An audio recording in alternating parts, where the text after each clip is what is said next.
안녕하십니까, 조재팔입니다. 오늘은 법정지상권 네 번째입니다. 토지만 경매에 나왔는데 그 지상에 미등기 건물이 있을 경우, 즉 토지와 미등기 건물이 있는데 건물은 매각에서 제외되고 토지만 경매에 나왔을 때 법정지상권은 어떻게 되느냐. 자, 요 물건 잠깐 봅시다. 우리 카페 회원이 낙찰받았는데 마산 물건입니다. 요 지상에 요 건물이 요렇게 있죠. 건물이 허름한 건물이 있습니다. 그리고 요 건물은 매각에서 제외되고 토지만 경매에 나왔다. 자, 2018년 1월 8일 매매가 되었죠. 토지 등기부 등본을 잠깐 봅시다. 토지 등기부 등본을 보면 가장 최근에 매매된 것이 2017년 4월 18일 매매가 되었습니다. 그리고 그 이후에 상속이 되었습니다. 자, 2017년 4월 18일 매매가 3천만 원입니다. 건물과 토지 함께 매매되었죠. 그러나 이 건물은 없는 건물입니다. 이 건물 등기를 보면 건물은 목조 초가지붕 3.3평방미터죠. 한 평짜리죠. 이 건물은 멸실되고 현재 없습니다. 없고 현재 이 건물이 있다. 기록을 보면 건물 3.3은 소재 불명 없죠. 그리고 현재 30.8평방미터 이 건물이 있다 이겁니다. 이 건물이. 그런데 현재 소유자는 토지와 건물을 매매를 했죠. 이때 그 건물은 미등기 건물이다. 건물 등기는 있지만 그 등기는 멸실되어야 할 등기이고 실제로는 토지와 미등기 건물을 함께 매수했다. 이럴 경우 토지가 경매에 나왔다. 낙찰받으면 법정지상권이 성립하지 않습니다. 자, 판례를 잠깐 봅시다. 자, 판례를 보면 이렇습니다. 건물 등 철거 2002-9660 전원 합의체 판결 2002년도에 판결이 나왔습니다. 판시사항은 미등기 건물을 대지와 함께 매수하였으나 대지에 관하여만 소유권 이전 등기를 넘겨받고, 그렇죠. 건물은 미등기 건물이기 때문에 이전받지 못하겠죠. 그리고 대지에 대하여 저당권을 설정한 후 저당권이 실행된 경우 민법 제366조의 법정지상권이 성립하느냐, 요 얘기입니다. 그래서 판결이 어떻게 나왔냐면 민법 제366조의 법정지상권은 저당권 설정 당시에 동일인의 소유에 속하는 토지와 건물이 저당권의 실행에 의한 경매로 인하여 각기 다른 사람의 소유에 속하게 된 경우에 건물의 소유를 위하여 인정되는 것이므로 미등기 건물을 그 대지와 함께 매수한 사람이 그 대지에 관하여만 소유권 이전 등기를 넘겨받고 건물에 대하여는 그 등기를 이전받지 못하고 있다가 대지에 대하여 저당권을 설정하고 그 저당권의 실행으로 대지가 경매되어 다른 사람의 소유로 된 경우에는 그 저당권의 설정 당시에 이미 대지와 건물이 각각 다른 사람의 소유에 속하고 있었으므로 법정지상권이 성립될 여지가 없다.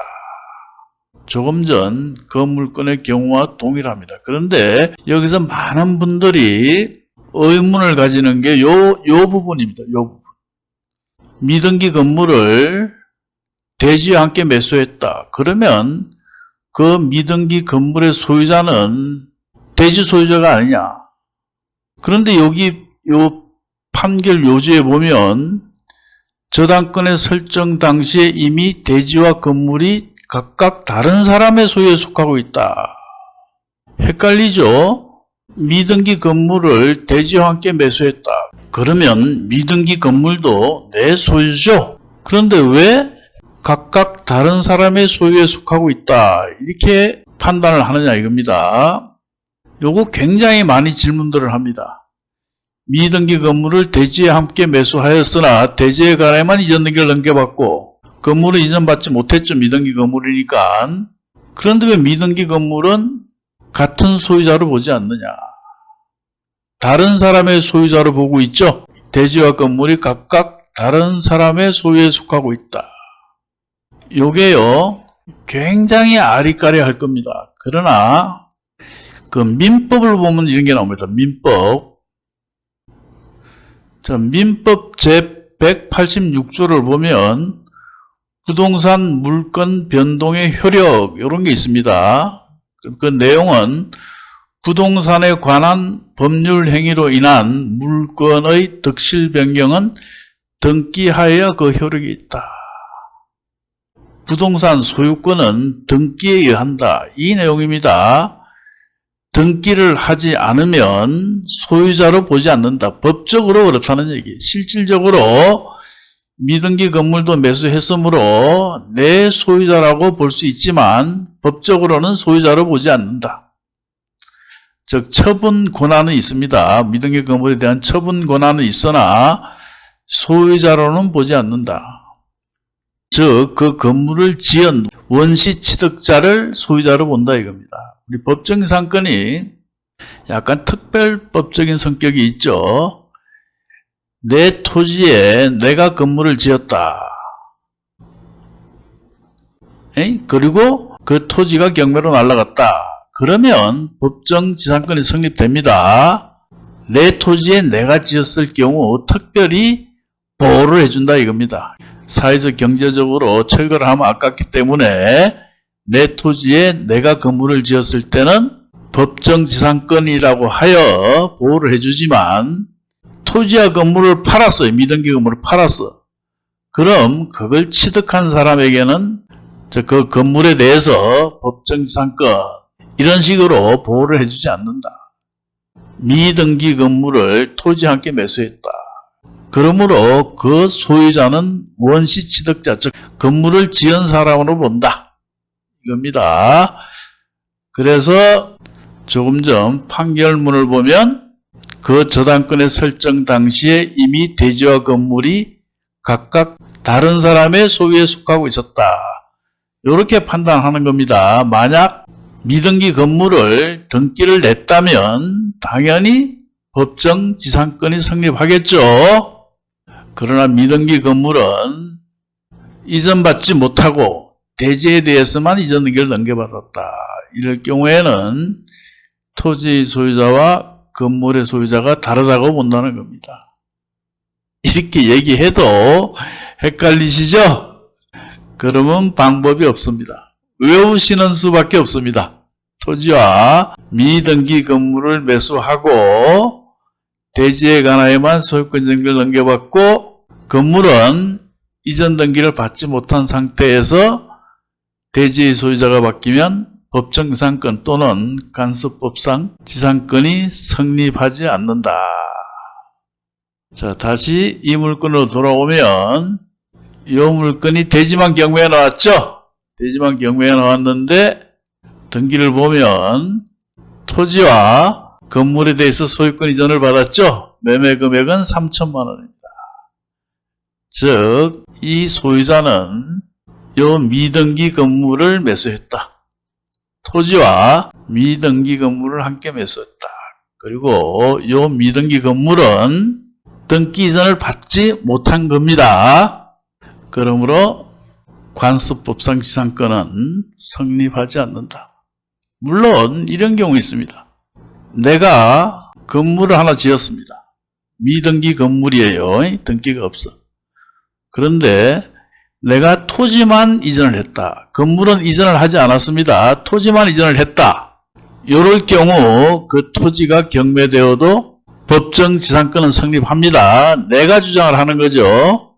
그런데 내가 토지와 건물을 함께 매도했다. 그럴 경우에는 성립하지 않는다는 겁니다. 그럼 내가 관습부상 지상권을 주장하면 되지 않느냐? 그러나 이미 나는 매각을 했기 때문에 간섭부상 지상권을 주장할 법적 권한이 없다. 다만 이런 경우는 있을 수 있죠. 내가 토지와 건물을 팔았는데 법적 다툼이 생기면 내가 허위로 나는 땅만 팔았다. 이렇게 주장할 가능성은 있죠. 그러나 그렇게 허위 주장을 하면 큰일 나겠죠.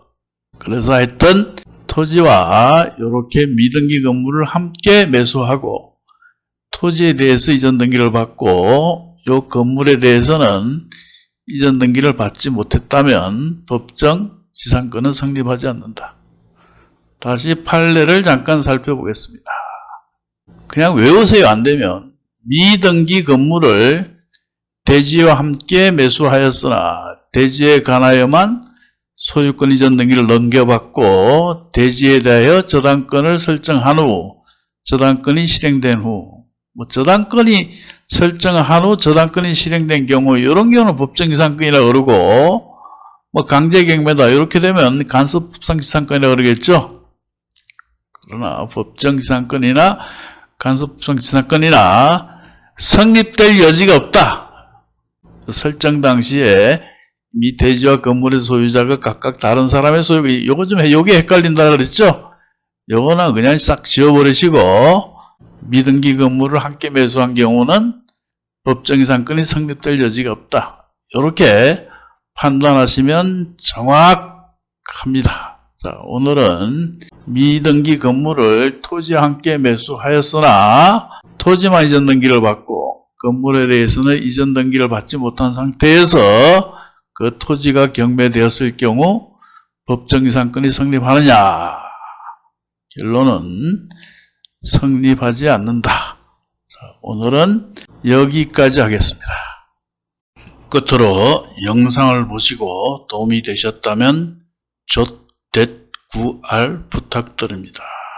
또 분명히 좆댓9R이 뭐냐고 물어보시는 분이 있을 것 같아서 설명을 드리자면 좋아요, 댓글, 구독, 알람 설정입니다.